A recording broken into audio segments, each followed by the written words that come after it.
Nalgonda club పాలక మండలి ఎన్నికలు ఆదివారం ప్రశాంతంగా ముగిశాయి. ఈ ఎన్నికలలో గోలి అమరేందర్ రెడ్డి ప్యానెల్ ఘన విజయం సాధించింది.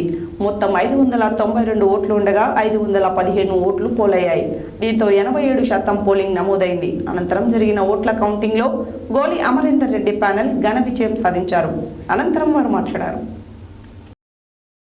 నల్గొండ క్లబ్ పాలక మండలి ఎన్నికలు ఆదివారం నల్గొండ క్లబ్లో జరిగాయి. ఈ ఎన్నికలకు ఆదివారం ఉదయం ప్రారంభమైన పోలింగ్ సాయంత్రం వరకు కొనసాగింది.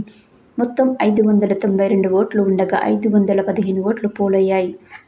దీంతో 87% పోలింగ్ నమోదైంది. అనంతరం జరిగిన ఓట్ల కౌంటింగ్లో గోలి అమరేందర్ రెడ్డి ప్యానెల్ ఘన విజయం సాధించి గోలి అమరేందర్ రెడ్డి ప్యానెల్లో గోలి అమరేందర్ రెడ్డి వైస్ ప్రెసిడెంట్గా పోటీలో ఉండగా కార్యదర్శిగా చెల్ల వెంకటరమణ, కోశాధికారిగా ఊటుకూరు ప్రభాకర్ రెడ్డి, జాయింట్ సెక్రటరీగా 1గా కాసర్ల వెంకటరెడ్డి, జాయింట్ సెక్రటరీగా 2గా రెండవ శెట్టి సత్యనారాయణ, గేమ్స్ సెక్రటరీగా బండా మోహన్ రెడ్డి, కల్చరల్ సెక్రటరీగా డాక్టర్ పుల్లారావు ఎన్నికల బరిలో ఉన్నాయి. ఉత్కంఠంగా కొనసాగుతున్న ఈ ఎన్నికల పోలింగ్లో గోలి అమరేందర్ రెడ్డి ప్యానెల్ విజయం సొంతం చేసుకుంది.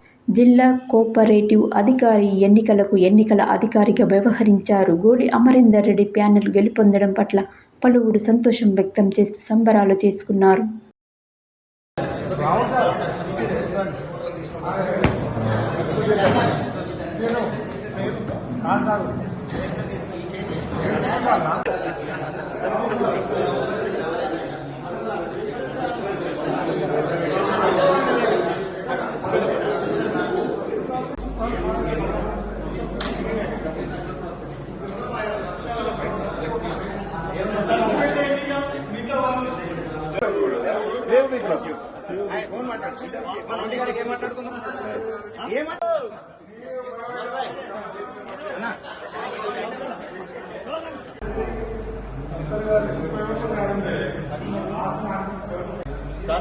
ఎలక్షన్ వస్తారు మా సార్ అందుకే